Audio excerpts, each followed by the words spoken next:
인사할까요? 할렐루야. 네, 여러분 반갑습니다. 그 코로나 때문에 제가 1월달에 오고 지금 5개월 만에 오는 것 같네요. 그렇죠?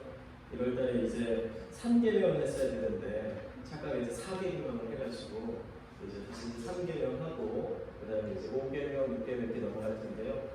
올해가 끝나기 전까지 이 시계명이 끝났으면 좋겠습니다.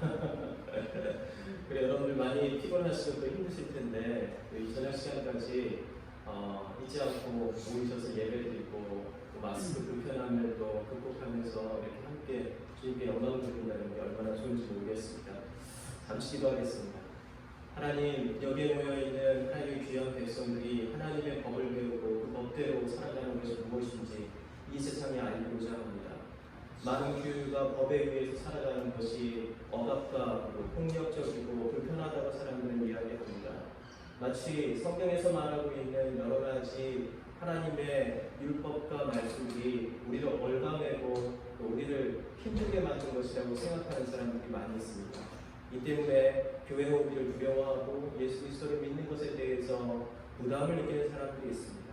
그러나 하나님께서 주신 이 법은 우리의 멍에와 짐을 가볍게 하는 것이지 결코 더 무겁게 하는 것이 아니라는 사실을 잘 알고 있습니다.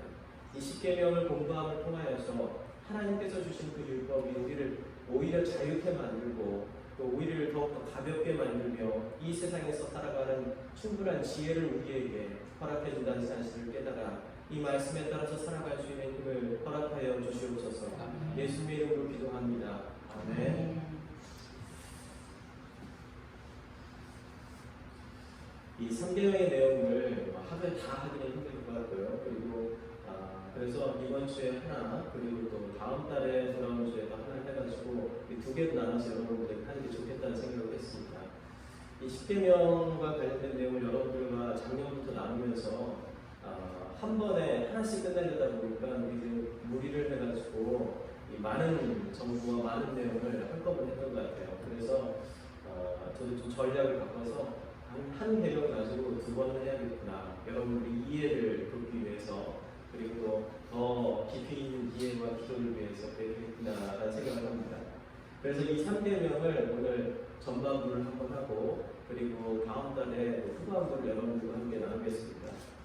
이 3계명 출애굽기 20장 10절 말씀은 매우 단순하죠. 한 문장으로 되어 있습니다. 여러분 모든 10계명들이 매우 단순하고 그리고 명확한 내용을 기록하고 있죠. 너는 내 하나님 여호와의 이름을 망령되게 부르지 말라. 여호와는 그의 이름을 망령되게 부르는 자를 죄 없다 하지 아니하리라. 이렇게 나와 있습니다. 이집트에서 가나안으로 가는 동안 율법을 어긴 사람들을 재판해야 하는 상황이 벌어졌습니다. 이집트에서 이제 탈출을 해가지고 약 4달을 지나서 시내산에 도착을 하게 되죠. 그곳에서 이제 하나님께서 주신 율법을 받게 됩니다. 그 과정 가운데서도 사실은 사람들이 가만히 있지 않았어요. 이집트에서 탈출의 그 감격과 기쁨이 있음에도 불구하고 수많은 사람들이 거의 20만 명 이상의 사람들이 한꺼번에 탈출하다 보니까 그곳에서 사람들이 모여있는 곳은 항상 문제가 있기 마련입니다. 사실 개척한 지 얼마 되지 않은 아직 1년이 채 되지 않았잖아요. 곧 있으면 1년이 되죠, 목사님. 그렇지만 이 교회에도 중간중간에 사람들이 모여있기 때문에 크고 작은 문제가 있었을 것입니다. 제가 직접적으로 들은 이야기는 없지만은 분명히 사람이 모여있는 곳은 적든 크든 그 안에 항상 문제가 발생합니다. 그 안에서는 도덕적인 문제도 있을 수 있고 또 감정의 상함의 문제일 수도 있습니다. 크든 작든 그 문제가 발생하면 굉장히 우리를 힘들게 만들고 또 곤란하게 만드는 일들이 많이 벌어지죠. 근데 한번 생각해 보십시오. 20만 명 이상이 한꺼번에 탈출을 해서 광야에서 석 달 동안 지내는데 그 안에 크고 작은 문제가 있지 않았겠습니까? 또 그 안에서 일어난 여러 가지 범죄에 대한 일들도 있었겠죠. 그 과정 가운데서 이 일을 어떻게 처리해야 될지 고민도 많이 했을 것입니다. 그래서 재판하는 상황들이 벌어지게 됩니다. 모세가 모든 사람들을 다 재판을 하니까 모세의 장인이었던 이드로가 모세에게 이야기를 하죠. 모세여, 모세여, 혼자서 이 모든 일을 감당하는 일을, 이 모든 재판을 감당하는 것은 결코 사람으로서 할 수 없는 그 사람의 한계를 벗어난 일입니다. 각각의 이 지파별로 대표자들을 뽑아서 이 재판을 할 수 있도록 그들에게 권한을 부여하는 게 어떻겠습니까? 라고 아주 현명한 조언을 해주게 됩니다.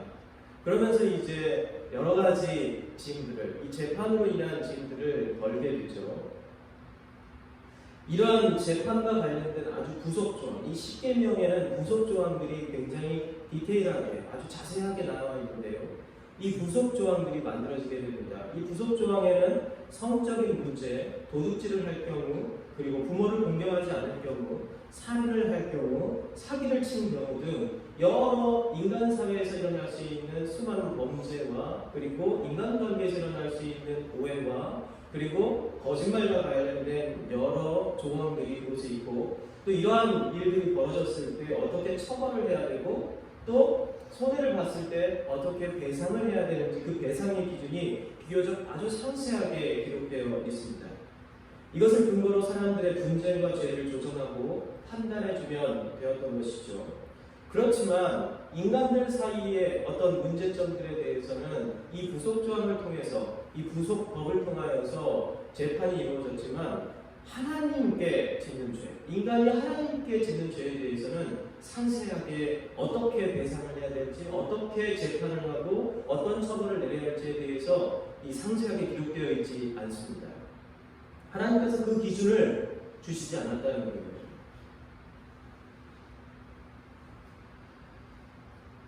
이 1계명과 4계명의 근거는, 이 10계명은 1계명도 10계명이 있는데 1계명부터 4계명은 인간이 하나님께 어떻게 해야 되는지에 대해서 나온 조항이라고 여러분 제가 말씀드렸죠. 그리고 5계명부터 10계명은 인간과 인간 사이에서 일어나는 여러 문제들에 대해서 이 계명을 주어졌습니다. 그래서 5계명이 뭡니까? 5계명이 뭐죠? 착각이 되죠. 5계명, 이 살인하지 말라는지, 내 부모를 공경하라는 거지, 그렇죠? 내 부모를 공경하라는 것이죠. 5계명이에요. 왜 5계명에 살인하지 말라는 생명에 관련된 계명보다 5계명에, 그러니까 인간과의 관계 가운데서 일어날 수 있는 여러 문제들을 다루고 있는데 생명에 대한 문제보다 이 부모의 공경에 대한 문제가 더 앞순위에 있을까? 사실 10계명은요, 1계명부터 10계명 모두 다 그 순위에 따라서, 어떤 면에서 경중에 따라서 이 순위가 정해져 있습니다. 그렇기 때문에 1계명과 4계명은 하나님을 향한 우리의 태도에 대해서 이제 규정하고 있죠.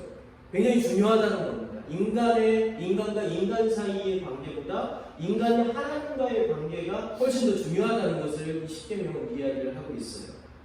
그리고 인간과 인간 사이에서 일어나는 일에 가장 중요한 건 부모에 대한 문제라는 겁니다. 이 부모에 대한 문제는 앞으로 여러분들에게 제가 한 몇 달 후에 다루게 되겠지만은 권위와 관련된 문제이고 생명과 관련된 모든 인간 사이에 일어나는 정치와 생명에 관련된 가장 핵심적인 조항이기 때문입니다.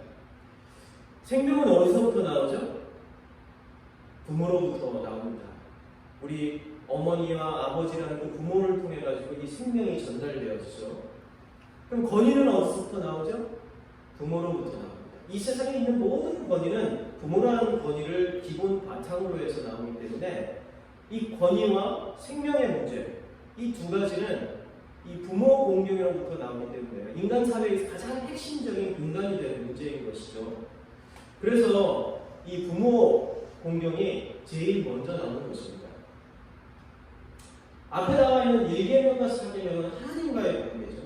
제가 이미 말씀드린 것처럼 1계명과 4계명에 나온 하나님을 향한 우리의 태도, 하나님에 대한 우리의 어떤 자세를 다룬 이 계명은 다른 어떤 계명들보다 훨씬 중요하고 인간들 사이의 문제들보다 훨씬 중요하기 때문에 앞부분에 위치하고 있습니다. 그런데 5계명부터 10계명까지 인간들 사이의 문제에 대해서는 아주 자세하게 그 처벌 규정과 보상 규정을 만들어 놓으셨는데 1계명과 4계명에 대한 문제에 있어서는 그 보상 규정과 처벌 규정을 전혀 만들어 놓지 않았다는 겁니다. 하나님께서 그걸 언급하지 않으셨어요. 왜 그러셨을까요? 1계명과 4계명은 5계명과 5계명에서 10계명보다 훨씬 중요한 계명임에도 불구하고 왜 이 문제에 대해서 이 계명을 어겼을 때 이렇게 처단해라, 이렇게 처결해라 라는 구체적인 조항을 하나님께서는 신명기, 레위기, 출애굽기에 구체적으로 그것을 언급하지 않으셨냐는 것입니다. 이러한 이유로 이스라엘은 하나님을 향한 범죄가 있을 경우에는요, 그 법에 근거해가지고 그 각각의 족장들, 각각의 어떤 이 지파의 대표자 장로들에게 가가지고 이 문제를 의논하고 이 문제의 재판을 의뢰하지 않았고요. 이 문제에 대해서 1계명부터 4계명의 문제에 있어서는 이것에 대한 문제가 제기됐을 때는 이스라엘 백성들은 바로 다이렉트로 모세에게 갔습니다. 가장 최고 권위자, 최고 통치자에게 가서 이 문제에 대해서 의논하고 그 재판을 제기했습니다. 그리고 이 모세는 법에 근거해서가 아니라 직접 하나님에게 이 문제에 대해서 의논을 하나님께 가는 거죠. 성막에 가든지 그리고 거룩한 상에 가가지고 하나님 1계명부터 4계명에 있는 문제, 하나님을 향한 우리 인간의 태도에 대한 죄, 이 죄가 발생했습니다. 이것에 대해서 하나님 어떻게 처결해야 됩니까? 라고 하나님께 가서 직접적으로 하나님으로부터 심탁을 받게 됩니다. 계시를 받게 되는 거죠. 그래서 이 계시를 바탕으로, 심탁을 바탕으로 재판하게 됩니다. 사람 재판관이 그 자리에서 판단하여 처벌하지 않았다는 것입니다. 그 이유는 무엇일까요? 그 이유는 피해자가 사람이 아니에요. 피해자가 누굽니까? 하나님인 거예요. 피해자가 이 1계명부터 4계명에 이걸 어겼을 때, 사람이 어겼을 때 이것에 대해 직접적으로 피해를 보는 존재는 누구냐? 바로 하나님입니다. 피고는 인간이고 그리고 피해자는 하나님입니다. 그리고 또 문제가 있어요. 여기에 재판관도 하나님이죠. 이 문제가 있기 때문에 이것을 구체적으로 기록할 수 없습니다. 재판이 공정하려면 피해자의 피해 정도를 정확히 판단해야 합니다. 또한 피해자의 피해를 정확히 알아야 가해자에게 이에 대한 보상과 처벌을 내릴 수가 있습니다. 정식상 하나님이 피해자일 경우 하나님만이 그 피해 정도를 정확하게 진술할 수가 있습니다. 그렇죠? 내가 누군가에게 맞았어요. 맞았으면은 나는 피해를 당하고 나를 가해한 사람은 우리 김남일 목사님이 저하고 이야기를 하다가 신학적인 논쟁을 하다가 목사님 도대체 목사님 받아들일 수 없습니다 하면서 저한테 때렸다고 한번 그런 일은 절대 일어나지 않겠지만 한번 상상을 해보십시오. 제가 그래서 눈을 한 대 맞춰가지고 눈탱이가 밤탱이가 됐습니다. 그러면 이 피해 정도에 대해서 어떻게 해야 되죠? 우선은 제가 병원에 가가지고 진단서를 떼겠죠. 아주 아마 저는 고약한 놈이라서 아마 의사에게 이렇게 얘기합니다. 최대한 많이 떼주세요. 최대한. 한 달, 4주 이상을 떼어주셔야 합니다. 그럴지 모르겠어요. 제 마음에는 항상 이 더러운 죄악의 본성이 있기 때문에 목사는 그렇게 깨끗하진 않습니다. 저는 이게 아마 그럴 거예요. 그리고 난 다음에 정신적 피해 보상을 청구할 겁니다. 정신과에 가서 있는 말 없는 말 다 지어내서 아마 김남일 목사님을 제가 모함할지 모릅니다. 김남일 목사님은 오히려 피해자가 될지 몰라요. 사실 피해자의 그 피해 정도, 특별히 정신적 피해는요, 사실 굉장히 주관적이었기 때문에 그 피해가 어느 정도일지 가늠하기가 쉽지 않죠. 그래서 피해자에게 직접 그 피해 정도를 물어봐야 됩니다. 지금 현재 이 3계명의 이 3계명을 어겼을 경우에 1계명부터 4계명을 어겼을 경우에 그 피해자인 하나님, 그러니까 하나님만이 그 피해의 정도를 진술할 수 있는 것이죠. 또 가장 공정한 재판관이 누구일까요?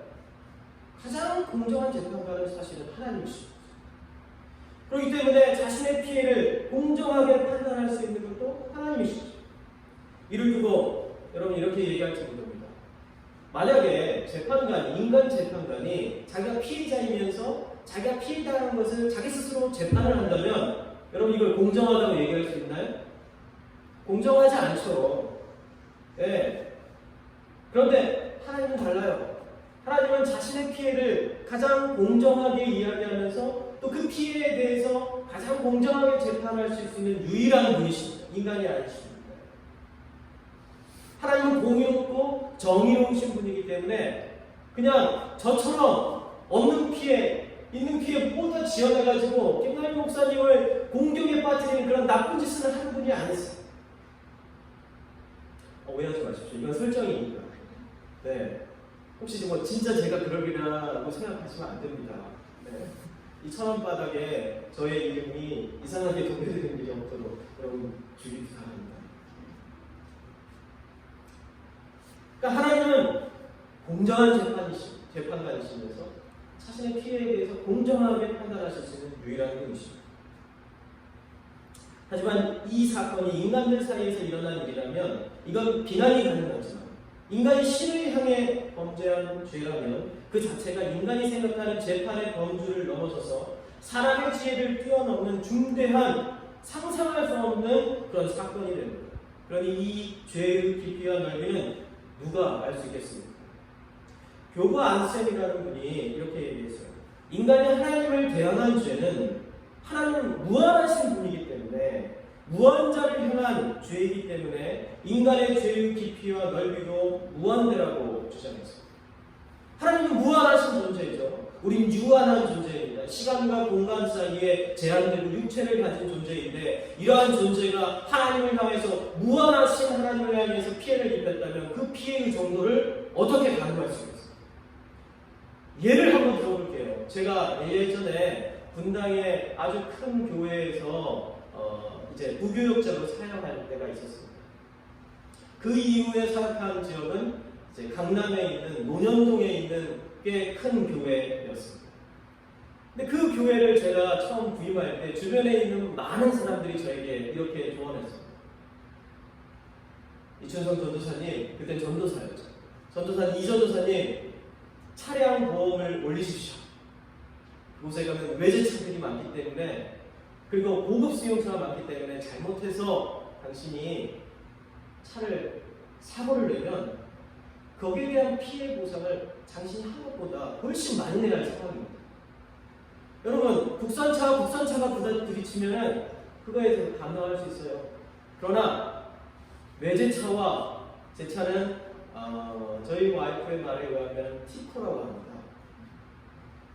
저희 와이프는 티코, 모든 경차를 티코라고 불러요. 그래서 제가 항상 기분이 상합니다. 여러분 티코 아세요? 우리 젊은 친구들은 티코가 뭔지 모를 거예요. 제가 대학교 다닐 때 유일한 경차가 바로 티코였는데요. 그 티코에 얽힌 많은 용어가 있습니다. 이 티코는 껌이 붙으면 움직이지 못한다. 이런 글이 있어요. 그 정도로 이제 아주 가볍고 그리고 또 엔진도 약해가지고 에어컨은 여름에 에어컨을 켜면 절대 운전할 수 없는 차, 이런 것이 이제 티코거든요. 저는 그런 차를 타고 다닙니다. 경차죠. 요즘 경차는 아주 좋습니다. 네. 경차를 타고 다니는데 이러한 차와 외제차가 부딪히면 어떻게 되죠? 50대 50으로 쌍방 과실일 경우 50대 50입니다. 그러면 외제차가 1,000만 원 손해를 봤다고, 저는 아무리 이 손해를 봐도 차값 자체가 100만 원 이하이기 때문에 새 차를 하면 됩니다. 그러니까 아무리 제가 50대 50을 해도 둘이 합쳐가지고 50으로 나누면은 어떻게 되죠? 저는 제 차값보다 더 많은 비용을 지불해야 되는 거예요. 그래서 아주 월등하게 뛰어난 그러한 사람과 부딪히면 안 됩니다. 하나님은 무한자이세요.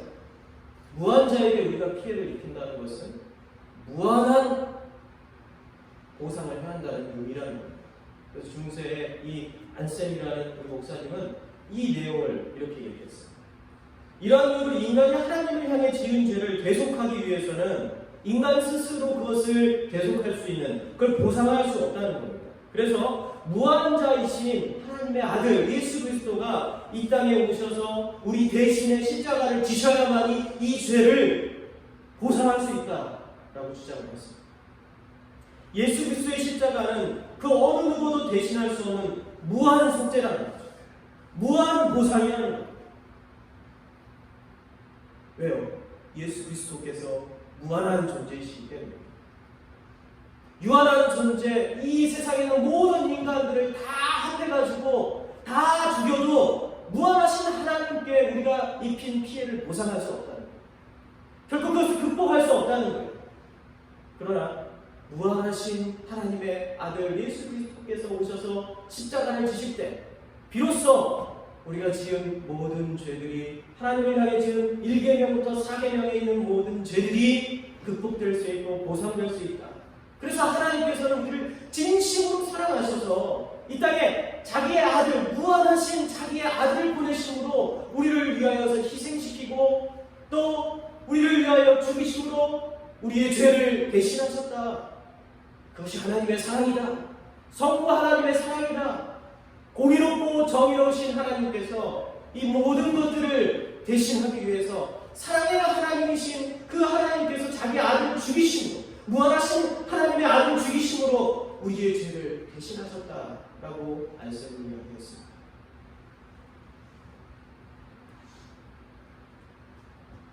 인간이 하나님을 향해 짓는 죄인 1계명부터 4계명의 죄는 감히 인간이 측정할 수 없는 무한한 죄입니다. 무한대의 죄입니다. 누가 이 죄의 깊이를 알며 넓이를 가늠할 수 있고 판단할 수 있겠습니까? 오직 삼위 하나님만이 이 재판의 판단자가 되실 수밖에 없습니다. 또한 이것이 하나님이 10계명을 주시고 1계명에서 4계명에서 그 범한 죄에 대해서 인간관계를 규정하는 다른 계명과 달리 구체적인 처벌 규정을 주실 수 없는 이유입니다. 그 구체적인 처벌 규정을 왜 주실 수 없을까요? 어느 누구도 그 처벌을 감당할 수 있는 사람이 없기 때문에. 그러니 이것을 줄 수가 없는 거죠. 인간은 이 죄의 깊이에 대해서 판단할 수도 없고 넓이에 대해서 가늠할 수도 없는 그러한 인간들이 이것을 언어로서 어떻게, 말로서 어떻게, 법으로서 어떻게 이것을 규정할 수 있겠습니까? 그렇지만 역설적이게도 우리가 갚을 수 없는 죄인 1계명부터 4계명을 어기는 죄는 우리가 사실은 가장 많이 씻는 죄라는 거예요. 1계명부터 4계명은 우리가 그 어떤 죄보다 사람들과의 관계 가운데서 우리가 도둑질을 함부로 하나요? 거짓말을 함부로 하나요? 남의 명예를 함부로 더럽히나요? 부모님에게 함부로 대항하나요? 남의 부인과 남의 남편을 함부로 바라보나요? 아무렇지 않습니다. 그런데 1계명부터 4계명은 우리가 너무 쉽게 짓는 죄. 하나님의 이름을 망령되이 부르는 것, 안식일을 거룩하게 지키는 것, 우상을 섬기지 않는 것, 하나님 외에 다른 신을 내 앞에 두지 않는 것. 이 1계명부터 4계명은 우리가 너무나도 많이 짓는 죄입니다. 왜 그럴까요? 죄의 상대인 하나님이 우리 눈에 보이지 않기 때문에. 그 반응도 즉각적이지 않기에 사람들은 하나님을 향한 죄를 심각하게 생각하지 않습니다. 우리가 1계명을 지키지 않았다고, 1계명을 어겼다고 해서 바로 경찰이 와서 당신 문제 있습니까? 하면서 고발 들어가고 그리고 감옥에 가나요? 우리가 사기치면 바로 고소 들어오죠. 그러나 하나님을 향해서 지은 죄에 대해서 하나님께서 참 오래 참고 계셨어요. 그러므로 1계명에서 3계명은 가장 중요한 죄이지만 가장 지키기 쉬운 죄. 이것을 증명하는 이스라엘이 가장 처음 지은 죄가 뭐죠? 시내산으로 이 계명을 받기 위해서 모세가 들어가서 40일 동안 그곳에 머물렀을 때 그 시내산은 불처럼 활활 타고 있었어요. 그때 밑에 있었던 이스라엘 백성들은 어떻게 생각하나요? 40일째 날이 됐을 때 그때 두 돌판을 갖고 하나님을 어떻게 예배해드려야 되는지에 대해서 하나님으로부터 직접 배우고 있었을 때, 자기의 지도자가 그 일을 하고 있을 때, 그 당시 이스라엘 백성들은 밑에서 우리의 지도자 모세에게 죽었구나, 40일 동안 내려오지 않는 것을 보고, 그리고 이 시내산이 활활 불에 타는 것을 볼 때, 불에 타는 듯이 이게 붉게 물든 걸 볼 때 모세는 죽었구나, 이제 우리의 소망이 없다, 이제 우리 이스라엘 민족들 바로 저 이집트 땅에서 우리가 있었을 때 그때 이집트 사람들한테 전해줬던 송아지상 우상을 만들어서 거기다 여호와 하나님이라고 이름을 붙이고 우리 여기에다 경배하고 여기에다 제사를 지내자. 바로 이 송아지 여호와 하나님이 우리를 지켜주지 않겠느냐라고 하면서 자기가 가지고 있던 금들을 다 빼가지고 금을 녹여가지고 송아지상을 만들고 이 송아지에다가 절하고 광란의 밤을 보내면서 그들이 이방 신들을 섬기듯이 우상을 섬기듯이 뛰어놀면서 하나님을 능멸했죠. 그랬죠. 하나님께서 그들을 이집트에서 꺼내놓은 지 석 달도 되지 않아서 그들이 한 짓입니다. 여러분, 저는 요즘 저희 교회에서 열왕기서를 설교하고 있는데요. 열왕기서의 17장에 보면은 결국 북왕국 이스라엘이 멸망하게 됩니다. 북왕국 이스라엘이 멸망할 때, 아수르의 물 멸망할 때 그들의 상황을 보면은 어떤지 아십니까? 이방신들을 가득 가져와서 집집마다 우상이 가득하고 그 우상을 섬기기 위해서 자기의 자녀들을 죽여가지고 제사를 지냅니다. 그런데 남왕국 유다라고 다윗의 자손 유다라고 별 다르게 있습니다. 결국 유다도 그 길로 가서 멸망하게 됩니다. 끊임없이 우상을 섬기지 말고 하나님의 말씀 앞에 자기 자신을 내어놓고 그 말씀을 순종하라고 하나님께서는 그들을 부르심에도 불구하고 그들은 하나님을 향해서 끊임없이 그 죄를 짓습니다. 하나님은 오래 참고 기다리십니다. 그러나 그 죄악이 아주 가득 찼을 때 자기가 선택한 백성이라 할지라도 성경에 이렇게 표현되어 있습니다. 하나님 앞에서 이스라엘을 제거하여 합니다.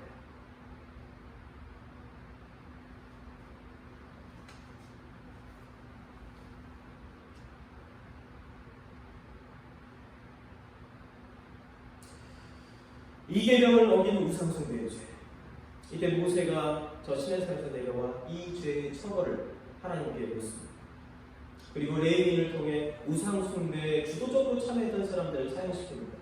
이후로 우상숭배는 사형제라는 것이 상식으로 자리 잡게 됩니다. 하지만 하나님이 직접적인 법 집행의 명령이 없으면 그 죄의 처벌은 거의 집행되지 않았습니다. 우상숭배 때문에 공식적으로 죽은 사람이 성경에 찾아보기 거의 힘듭니다. 그 이유는 이 죄는 하나님이 직접 처벌하신 죄라는 원칙이 적용되었기 때문입니다. 여기서 우리가 깨달은 것은 하나님을 향한 죄는 인간이 가장 짓기 쉬운 죄이지만 그러나 짓기 쉬운 죄라고 해서 이것이 가벼운 죄는 아닙니다. 이게 하나님 앞에서 우리가 인간이 짓기 정말 쉬운 그런 가장 쉬운 죄이지만 이 죄는 가장 무거운 죄라는 것입니다. 어떤 보상과 처벌로도 속지할 수 없는 죄이기에 세상을 사랑하시는 하나님은 이 죄의 처벌을 집행하는 것을 최대한 미루시고 인내하신다는 것이 성경이 우리에게 가르쳐주는 겁니다. 비록 몇 번의 처벌 이런 것들이 나타나지만 이 죄의 심각성을 인간에게 알려주는 그런 차원이었지 사실 이 처벌로 그 죄의 심각성에 비하면 아무것도 아니었습니다. 가나안으로 가는 광야 생활을 하던 어느 날 이스라엘인 어머니와 이집트인 아버지 사이에 태어난 어떤 이스라엘 사람과 다른 이스라엘 사람들끼리 싸움이 일어났습니다. 레위기 24장 10절에서 16절을 보면 이 사건이 기록되어 있습니다.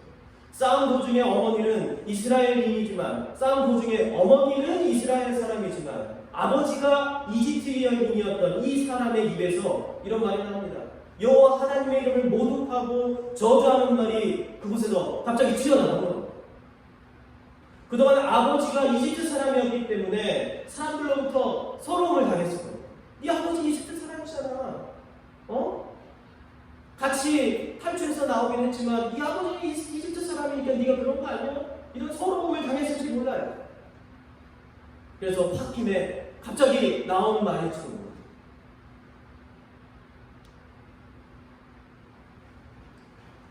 그러나 이것은 명백히 제3계명을 어긴 하나님의 이름을 막는 데에 부인 것이었습니다. 주변 사람들은 그를 잡아서 모세에게 데려가서 감금하고 하나님의 명령을 기다립니다. 하나님께서 바로 응답하셨습니다. 레위기 24장 14절. 그 저주한 사람을 진영 밖으로 끌어내어 그것을 들은 모든 사람들이 그들의 손을 그의 머리에 얹게 하고 온 회중이 돌로 그를 칠칩니다. 결국 이 사람은 회중들이 던진 돌에 의해서 죽게 되죠. 그리고 이 판결이 지닌 의미와 앞으로 이런 죄를 어떻게 처벌할지에 대해서 하나님께서는 알려주십니다. 레위기 24장 15절에서 16절입니다. 너는 이스라엘 자손에게 말하여 이르되 누구든지 그의 하나님을 저주하면 죄를 담당할 것이요 여호와의 이름을 모독하면 그를 반드시 죽일지니 온 회중이 돌로 그를 칠 것입니다. 거류민이든지 본토인이든지 여호와의 이름을 모독하면 그를 죽일지. 이 사건을 보면서 이것이 우발적인 사건인데 하나님의 처벌이 너무한 것 아닌가 하는 그런 의심이 들 수 있습니다. 이런 우리 인간이 무의미하다. 이 무의미라는 말을 너무 많이 사용하기 때문에 드는 생각이라고 저는 생각합니다. 우리는 아무 의미 없이 한 말이며 악한 의도가 있었던 것이 아니라는 변명, 더 나아가서 잘 해보려다가 실수한 것이라고 자주 변명합니다. 그 의미 없는 말이었어. 남의 기분을 상하게 한 다음에 내가 그렇게 의도한 게 아니야. 이런 변명을 할 때가 많습니다. 그런데 하나님의 이름은 사람의 무의미한 변명거리가 될 수 없다는 것을 지금 이 하나님의 척결을 보여줍니다. 제3계명인 너는 내 하나님 여호와의 이름을 망령되게 부르지 말라. 여호와는 그의 이름을 망령되게 부르는 자를 죄 없다 하지 아니하리라. 이 명령을 이해하기 위해 우리가 꼭 알아야 할 중요한 이 문장에서의 단어가 있습니다. 이것은 망령되게라는 히브리어 단어입니다. 이 단어는 무가치한, 경솔한, 속이 텅 빈 이라는 뜻을 가지고 있어요. 이것은 거꾸로 하나님의 이름은 거꾸로 이 상대적으로 하나님의 이름을 망령되이 일컬지 말아야 할 때 하나님의 이름은 뭐라는 거죠? 망령되이라는 말이 속이 텅 빈이라는 뜻이라면 하나님의 이름은 속이 가득 차고 무겁다는 것을 의미하는 것이죠. 상대적인 의미는 거죠.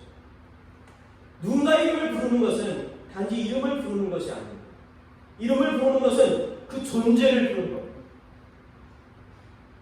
단지 호칭의 문제가 아닌 것입니다. 만약 상대 이름을 불러서 상대가 왔는데 그 사람이 왔는데 그냥 불러봤어? 라고 답한다면 그 때문에 온 사람이 어떻게 말하겠어요? 매우 허탈한 느낌이죠. 이 허탈한 감정이 바로 망령되게 그 다른 의미입니다. 순간 자신의 존재가 아무런 의미가 없는 것처럼 느껴지는 것입니다. 아무런 의미가 없는 거예요. 그 사람의 이름을 부르는데 부를 때마다 그 정도 불러봤어. 장난이야. 괜찮아. 별일 없어. 그러면서 그 이름을 불러댄다면 내 이름을 부르는 그 사람에 대해서 여러분은 어떤 생각이 들어요? 나를 무시한다. 나를 가볍게 여기는구나. 나의 이름을 함부로 부르면서 나를 오가라 할 수 있다고 그 사람이 생각하는 걸 보니 누구죠? 저 사람이 내 주인인가? 이런 생각이 들겠죠. 말씀을 보면 이 망령되게라는 표현은 죄 없다라는 표현과 대조합니다. 너는 내 하나님 여호와의 이름을 망령되게 부르지 말라. 여호와는 그의 이름을 망령되게 부르는 자를 죄 없다 하지 아니하리라. 죄 없다라는 것과 이 망령되게라는 표현은 서로 문장이 서로 대조되어 가지고 서로 대꾸가 되는 문장입니다. 하지만 죄 없다는 표현은 망령되다는 표현과 의미상으로 굉장히 유사합니다. 망령은 부정적인 의미로 뭐였죠? 비어있다 라는 뜻이라고 제가 말씀드렸죠. 그럼 죄 없다라는 것은 어떤 의미죠? 긍정적인 의미로 깨끗하다. 깨끗하게 하려면 뭐였죠? 깨끗하게 치워야 돼. 더러운 것을 비워야 돼. 비어있음을 두 개 다 의미하는데 하나는 하나님의 이름을 가볍게 부르는 텅 비게 부르는 그런 가벼운 그런 걸 이야기합니다. 하나는 깨끗하다. 세상에 죄가 없다는 것을 이야기하는 것이죠. 죄가 비었다는 것이죠. 이걸 다시 이 문장을 이런 의미를 담아서 이 3계명을 제가 다시 한번 해석해 보겠습니다. 제가 개인적으로 이러한 해석을 써봤는데, 너는 내 하나님 여호와의 이름을 텅 빈 말로 부르지 말고 여호와는 그의 이름을 빈 말로 부르는 자를 깨끗하다 하지 아니하니라.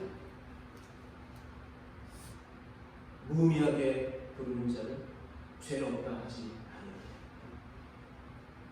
악한 의도가 없이 빈말로 말하였다 할지라도 그것이 텅 빈 것 같이 깨끗한 의도라고 변명할 수 없습니다. 그것이 내가 깨끗한 의도로 했다라고 변명할 수 없다. 하나님의 이름은 선한 의도와 목적을 가지고 불러야 하는 무게감 있는 이름입니다. 의미를 주면서 무게 있게 그의 이름을 부를 때야만이 의미가 있는, 그렇게만 불러야만 하는 이름이 바로 하나님이라는 이름입니다. 그래서 이스라엘 사람들은 하나님의 이름을 함부로 부르지 않았죠. 여호와라고 우리가 야훼라고 우리가 부르는데 그것은 사실 정확한 하나님의 이름과 다름이 아닙니다. 성경에 하나님의 이름이 나오면 하나님이 가르쳐주신 우리에게 이렇게 부르라고 했던 그 하나님의 이름이 나오면 이스라엘 사람들은 그 무거운 이름을 아무 의미 없이 혹시나 내가 부를까 봐서 그 이름을 건너뛰었어요. 시간이 지나자 모음을 어떻게 불러야 할지 사람들이 잊어버리게 됐어요. 자음만 나오는 거예요. 이춘성 제 이름이잖아요. 거기에다가 스 이렇게 나오는 거예요. 모음이 사라져버려요. 그래서 나중에 혹시 이것이 아닐까 라고 해서 거기다가 모음을 따로 붙인 게 야훼, 여호와 이렇게 되는 거예요. 여러분 그 하나님의 이름을 우리 너무나도 가볍고 쉽게 부르지 않습니까?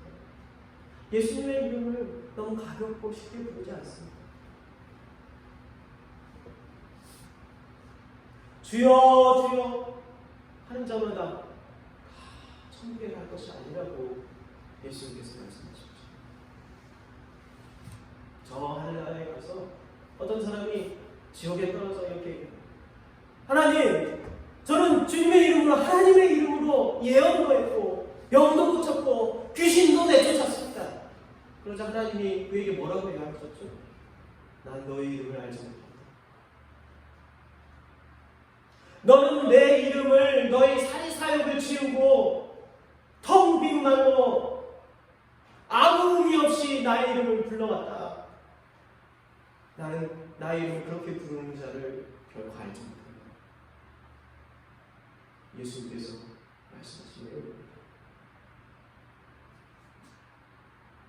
우리가 하나님의 이름을 부를 때 어떤 태도로 불러야 할지 깊이 생각해 볼 문제입니다. 마치 우리 눈으로 누군가를 마주하고 부르는 것처럼 서로 눈을 마주치면서 사랑하는 사람을 부르고 그의 이름을 부르는 것처럼 하나님의 이름을 불러야 한다는 것입니다. 최소한 우리가 하나님의 이름을 부를 때에는 같은 공간에 누군가가 있고 내가 부르면 언제든지 들을 수 있고 답할 수 있으며 내 앞에 바로 올 사람의 이름을 부르듯이 하나님의 이름을 불러야 합니다.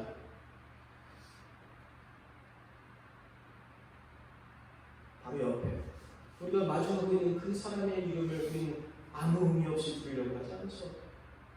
그 사람과 무슨 일을 하기 위해서 그 이름을 부릅니다. 그 사람과 의미 있는 것을 하기 위해서 나의 마음을 담기 위해서 그 이름을 부릅니다. 우리가 하나님을 부를 때도 그렇게 불러야 된다는 것이죠.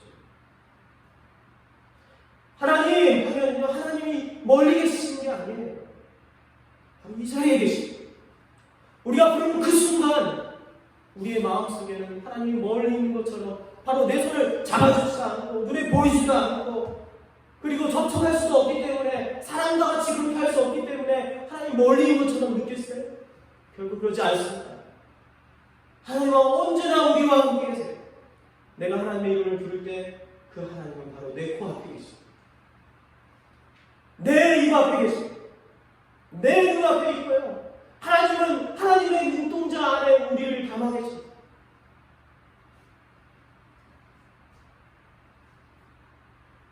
내 앞에 바로 올사요. 그 사람의 이름을 부르는 것처럼 하나님의 이름을 불러요.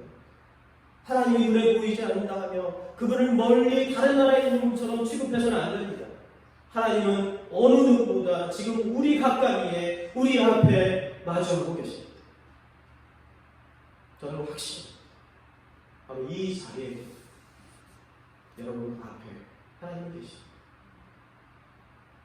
여러분 하나님의 이름을 한번 들어볼까요?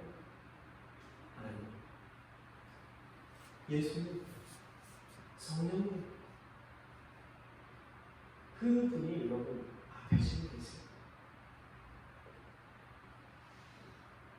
그런데 우리 안에 하나님의 이름을 부를 때 하나님 나라가 진짜 그것이 바로 하나님의 이름을 마음에 부르는 더 높이 마음에 부르는 하나님은 우리에게 약속하셨어요. 나는 너희와 항상 함께한다. 아플 때나 슬플 때나 기쁠 때나 그 어떤 상황에서도 우산이 없어 홀로 비를 맞고 갈 때도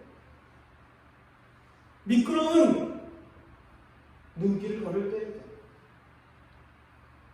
아무도 나를 돌아보지 않는 그 외로운 길을 걸을 때에도 나는 너와 항상 함께한다. 나의 이름을 불러보려. 내 이름을 부르는 자에게 내가 항상 함께한다. 내 이름은 결코 가볍지 않다. 내 이름은 항상 무거우며 내 이름은 항상 의미 있으며 내 이름은 항상 너희와 함께 있다. 여러분 이제 기도하실 때 하나님의 이름을 부르실 때 항상 이걸 기억하십시오. 내가 한 번 부를 때 하나님은 반드시 나와 계시다. 내가 입으로 하나님의 이름을 부르지 않고 내 마음속으로 읊조릴 때에도 하나님은 우리와 함께 계시다.